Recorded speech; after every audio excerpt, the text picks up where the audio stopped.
This morning I'm going to talk a little bit about just something that's been stirring in my heart over the last several weeks. It's been several years ago now. I was outside and mowing my lawn, and the Lord began to speak into my heart and in my spirit that about the phrase in the Bible where it says, "The shout of the King is among you."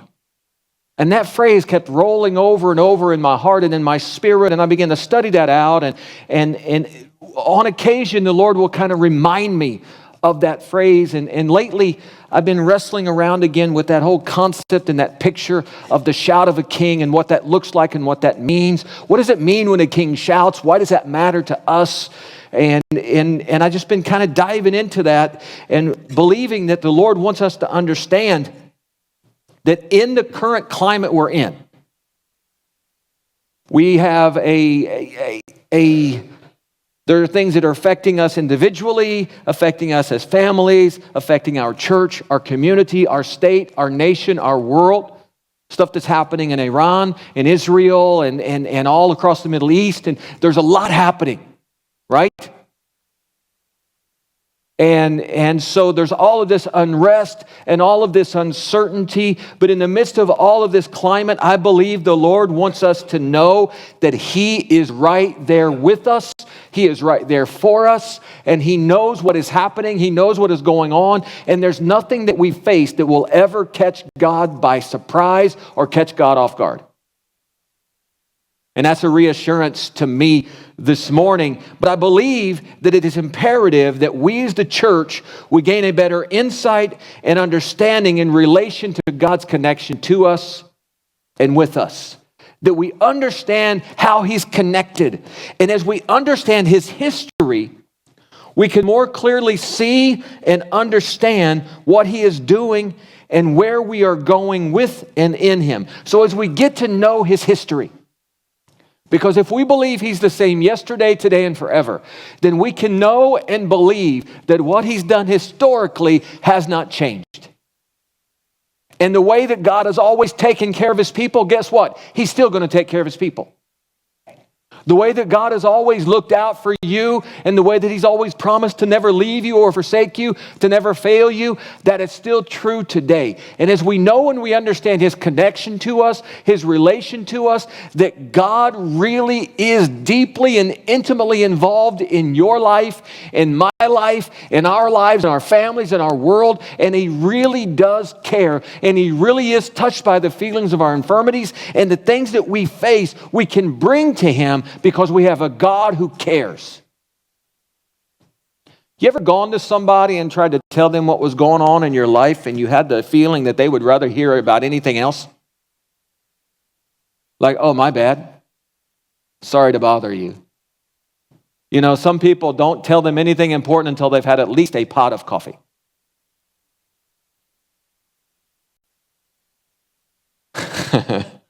But one of the things I love and value about God is it doesn't matter what is going on in my life when I'm frustrated and when I'm encouraged or whatever, when it's good, when it's bad, when it's ugly, whatever's happening, I can come to Him and I can talk to Him and I can commune with Him and He cares. Sometimes I come to Him and all I can do is go, blah!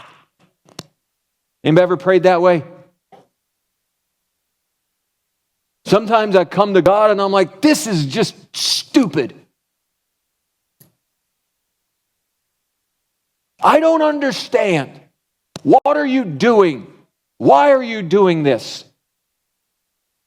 Or He'll put you in a situation or a position that you may not feel like you should be in or that you deserve to be in or that you're not cut out for. And sometimes you'll say, "God, what did I do wrong?" But sometimes it's not what you did wrong, it's what you did right. It's that you trusted Him. And you allowed Him to direct that. But there's a story in the book of Numbers that we'll read together in just a moment. You remember Balak had decided he wanted somebody to come and curse Israel for him. And so he sent for Balaam the prophet and he goes, "Hey, I want you to do me a favor. I want you to come and I want you to curse Israel and I'll pay you well." He goes, "Nope, not going to do it. God won't let me. God won't let me." A couple different times he said, "Nope, not going to do it." Finally he goes, "Okay, fine, I'll do it." I don't have time to get into this side of it, but sometimes when God says no, just leave it there. Right? Anybody ever heard a no from God and you keep asking and asking and asking and finally you say, okay, fine. And then you wish you had stuck with the no?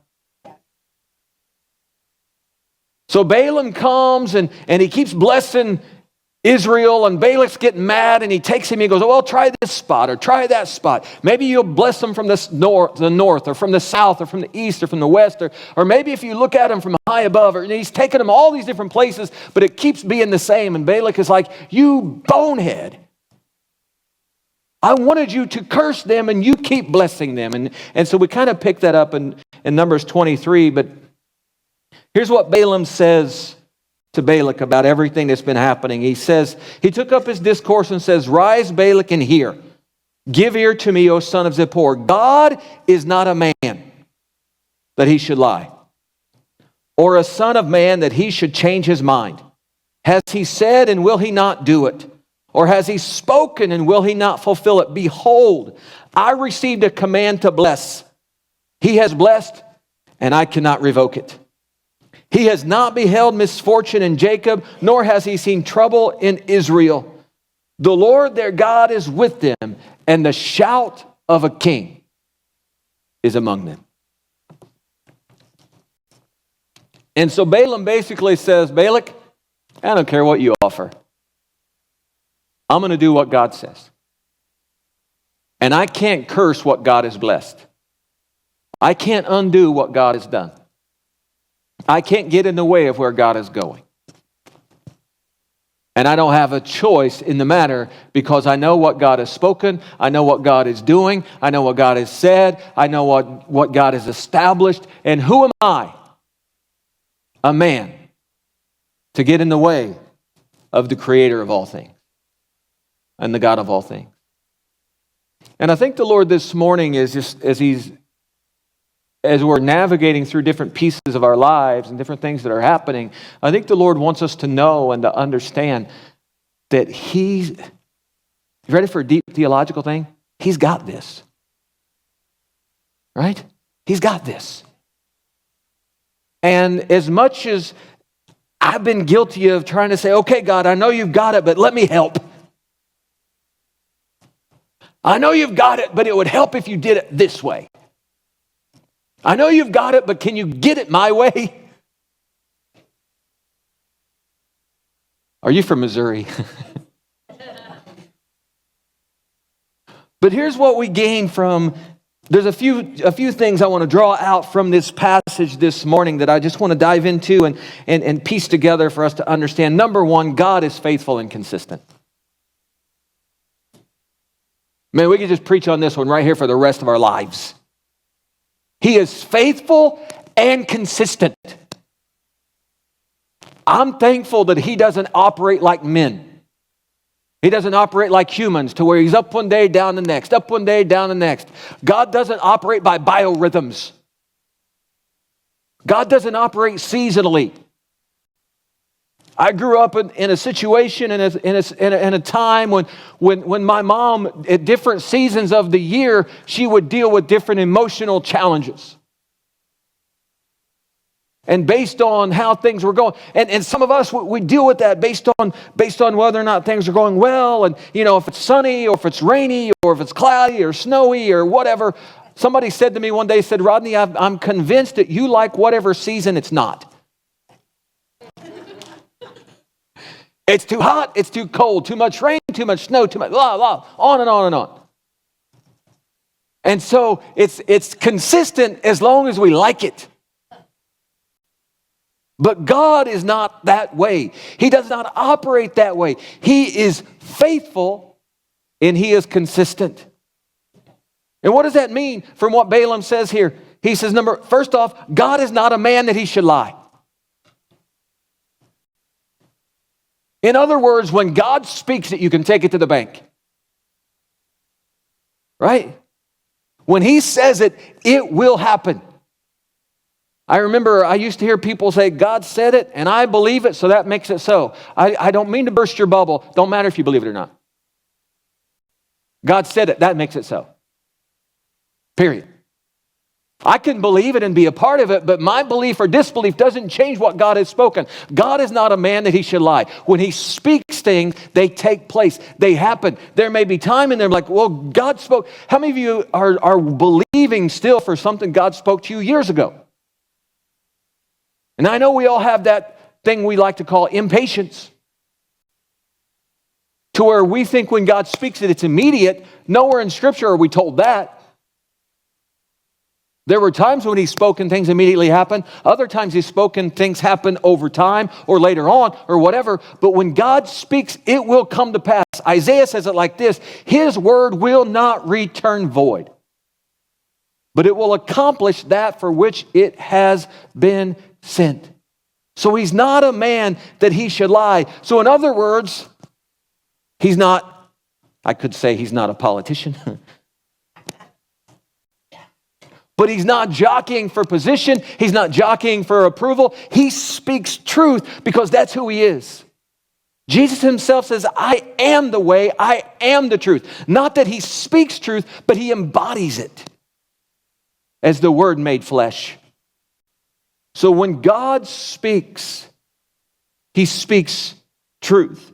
He's unable to lie. Unlike our adversary, the devil, who is the father of lies. When he lies, he's speaking his native language. And if we believe the enemy is the father of lies, we can know that our Father is the Father of truth. Truth is his native language. He's faithful and he's consistent. He's not a man that he should lie. There are things he has spoken to me that I'm like, how in the world is that going to happen? And then I watched it happen. Because he knows how to accomplish what he's faithful and he's consistent. He's not a man that he should lie. He's not a man, secondly, that he should change his mind.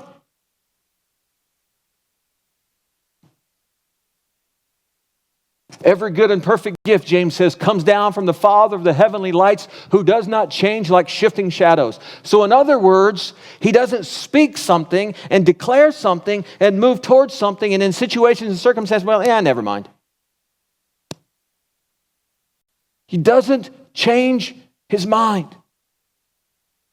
But he's consistent and he's faithful. What he has determined to do, he will do. Even his son, Jesus, was the lamb slain from the foundation of the earth. God had set it in motion from the beginning, what would happen to his son. And he did not change his mind. He stayed true to his plan and to his purpose. He's faithful and he's consistent. He's not a man that he should lie. He's not a man that he should change his mind. And the third part of that is he will fulfill what he has spoken. He will do it. Corinthians tells it like this: for every promise of God is yes and amen. It is sure, it is true. God does not set us up to fail. He does not set us up to let us down.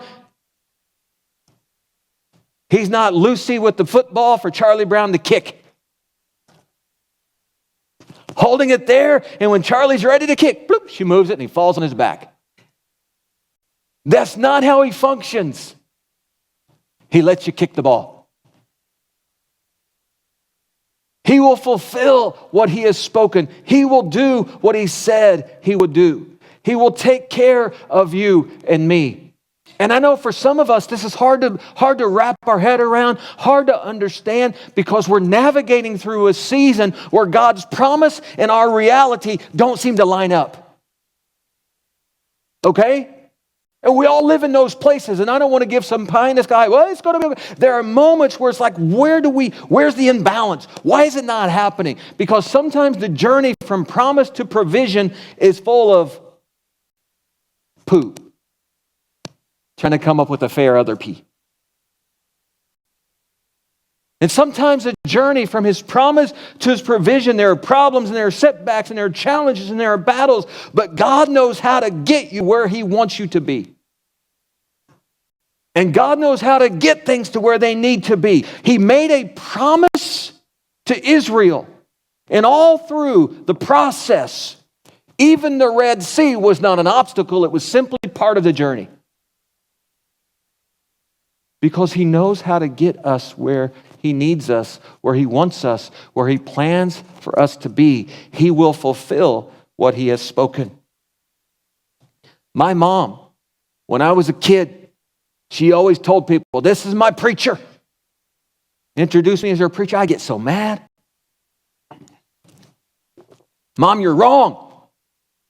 You're wrong." She goes, "No, God spoke to me when you were born that He spared your life so that you would preach my word, so you would preach His word." I'm like, "Well, you didn't hear from God. I will not be a preacher. I declare it. I promise you."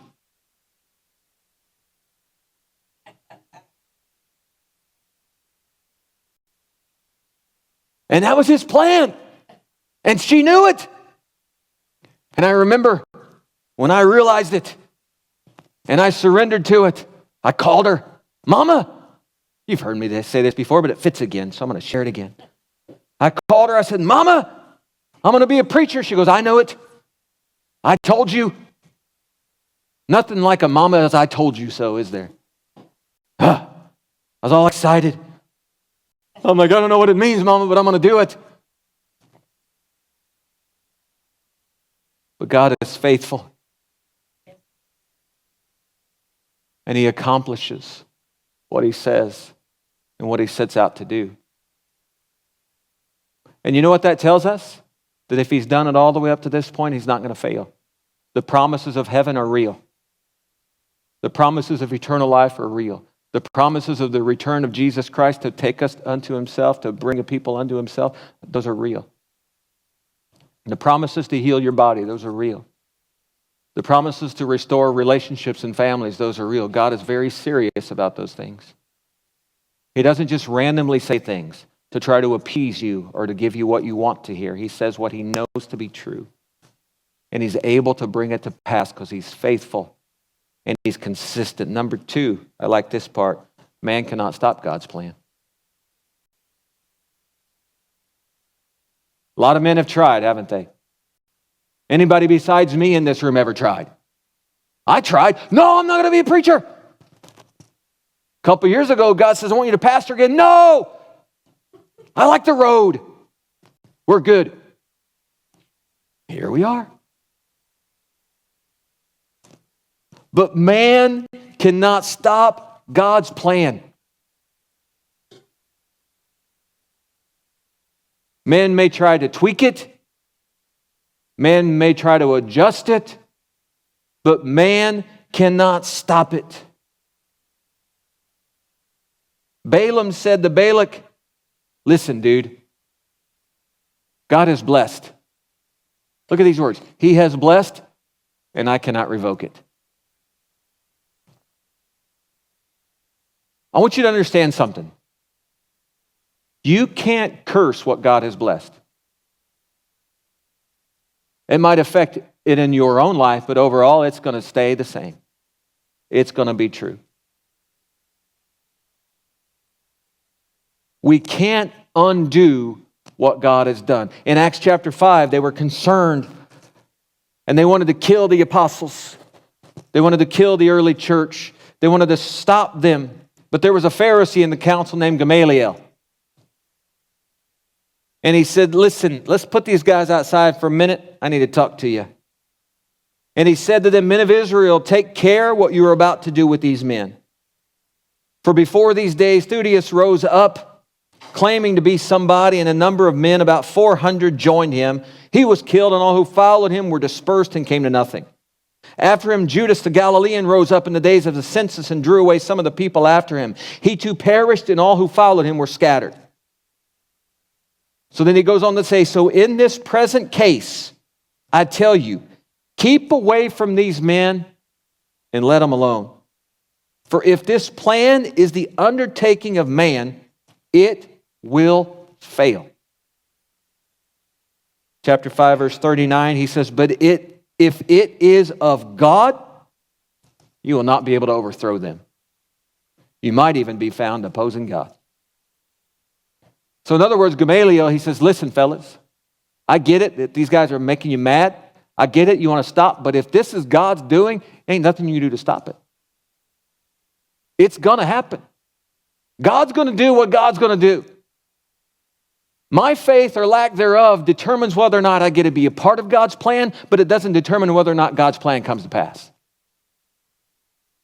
God's going to do what He's going to do. And as much as there have been times in our lives where how about we do it this way, or how about we do it that way, or things may not align and go the way we would prefer, but God has the final say, and God's authority and God's sovereignty and God's plan will bring to pass, because what He determines to do, He will do.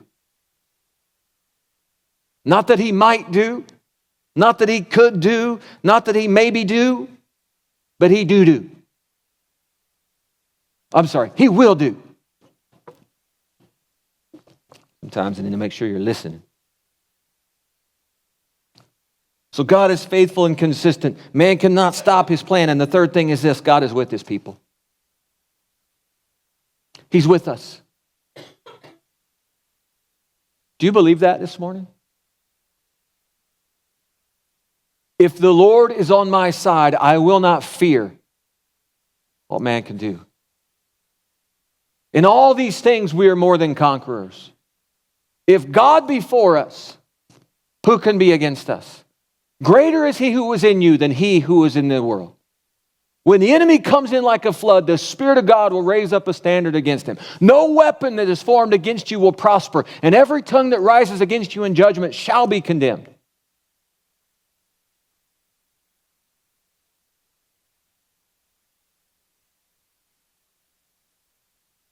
The psalmist said it like this: I have been young and now I am old, but never have I seen the righteous forsaken, nor his seed begging for bread. He's faithful. He's consistent. He cannot be stopped, and He is with us. God is with His people. Balaam said it like this: the shout of a king is among them. So what does it mean? I looked it up, surprisingly. But it's a shout or a blast of war, an alarm or joy. It's a war cry. In other words, among the people of God is a cry from heaven for God to go to battle for and on behalf of His people.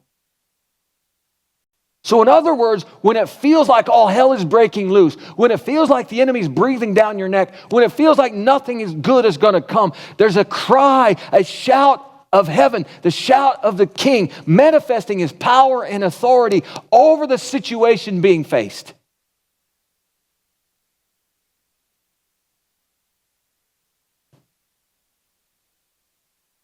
You remember the story of Jericho? So God speaks to Joshua and He gives him a battle plan that's just goofy. I mean, when you think about it, it doesn't make a lot of sense. Here's what I need you to do. I need you to march around the walls one time a day for 6 days. And everybody be quiet. That's the biggest miracle of all. That many people can march around the city for 6 days in a row and be quiet. I mean, man, Lord, give me that level of obedience. But then He says to him, on the seventh day, we're going to make 7 trips. Okay? And 6 of them quiet. But on the 7th time around, I want you to lift your voice and shout, for I have given you the city.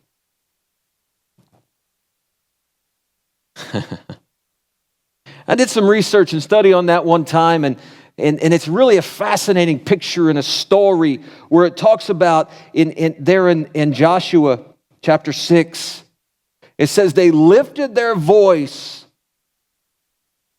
with a great shout. You remember that?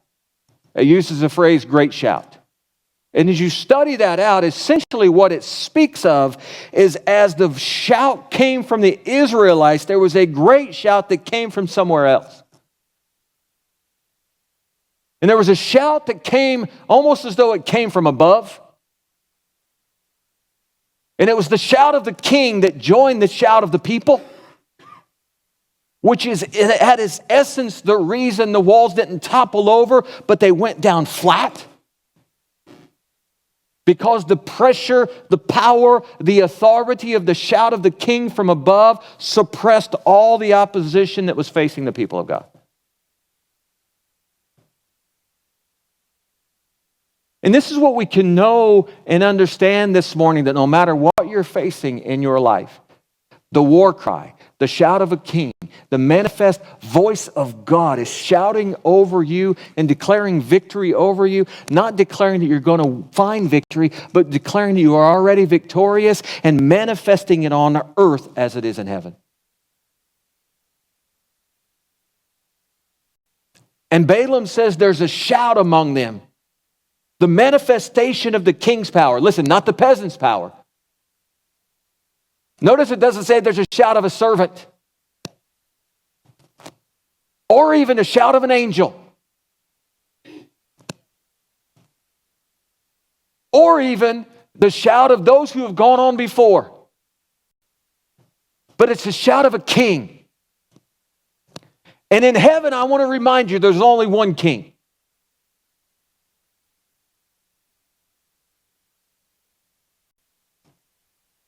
And when he shouts, when he makes declaration, it comes to pass. And it's a manifestation of his power and authority over any situation being faced by the king's people.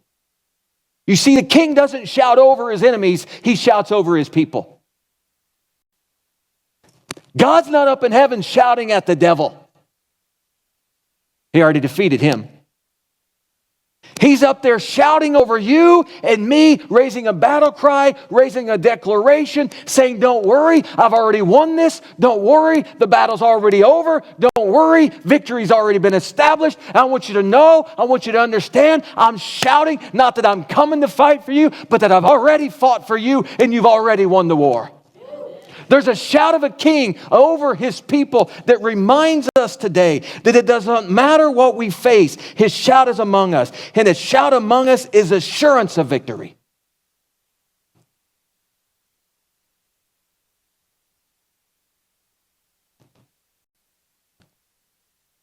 We do not have to wonder if we are going to win. We can know we are already victorious. Simply said, some of us just need to be reminded God is with us. One more quick biblical story. Worship team, you can come on back out if you want.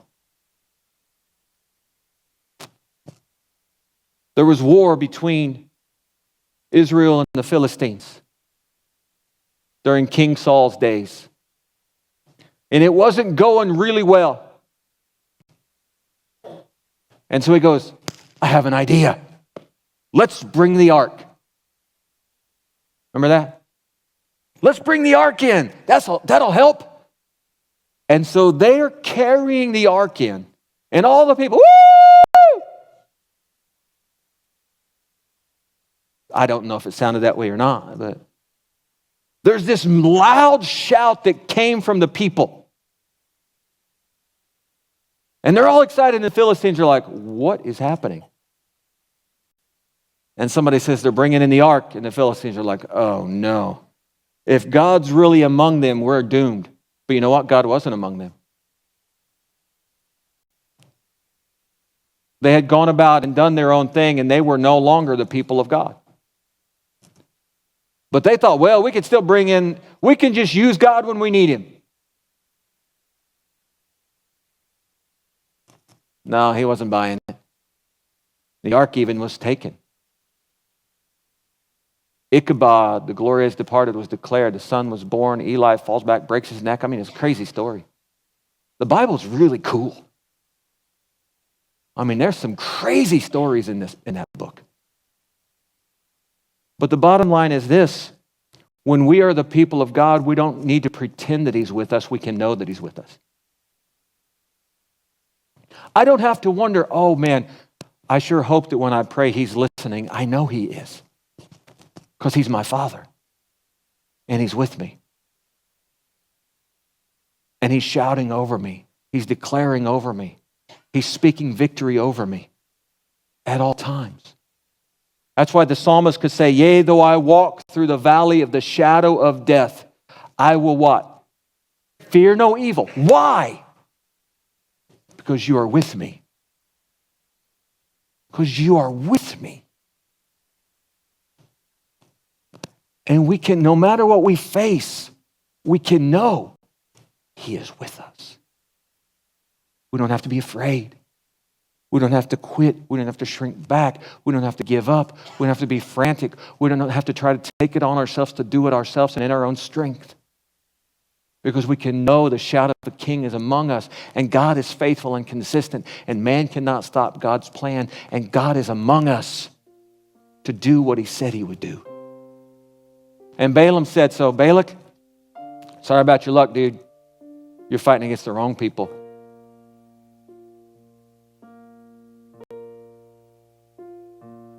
And I think the enemy's biggest concern is that the people of God would realize just how victorious we already are.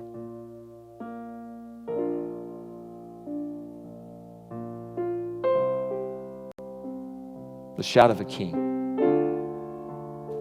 So you might be facing challenges, battles, obstacles, things that look bleak, uncertain, difficult, on and on and on. And I know we all have all this stuff happening. Man, I don't have time to go through the list. But I know this, none of it's bigger than my King. None of it.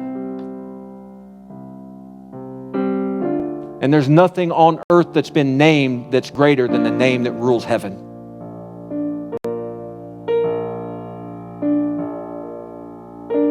It's not at the name of anything besides Jesus that every knee bows. And the King is on our side. And He's trustworthy. And He's faithful. So I'm not trying to diminish or belittle or overlook the challenges that we face. I'm not. I get it. I get frustrated. I deal with stuff. Sometimes I forget who's with me. Sometimes I try to do it in my own strength. I get it. Trust me. But I'm reminded again, and I want to remind you again, that our God is undefeated. He's undefeated.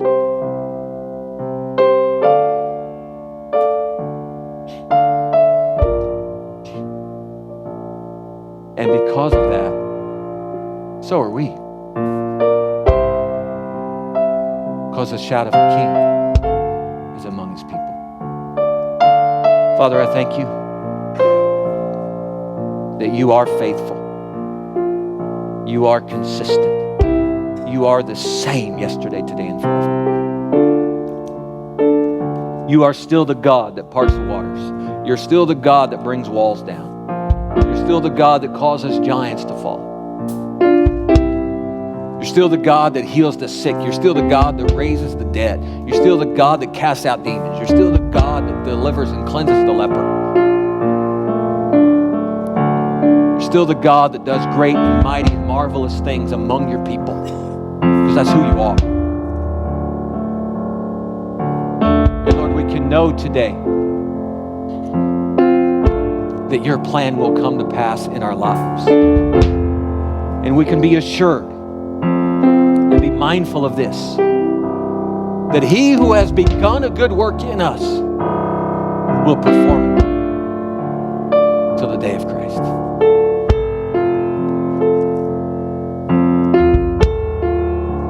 So we thank you today that even in all of our brokenness, even in all the stuff that makes us weak and insufficient, you're more than enough in that, in us. And so, Father, we thank you for that today.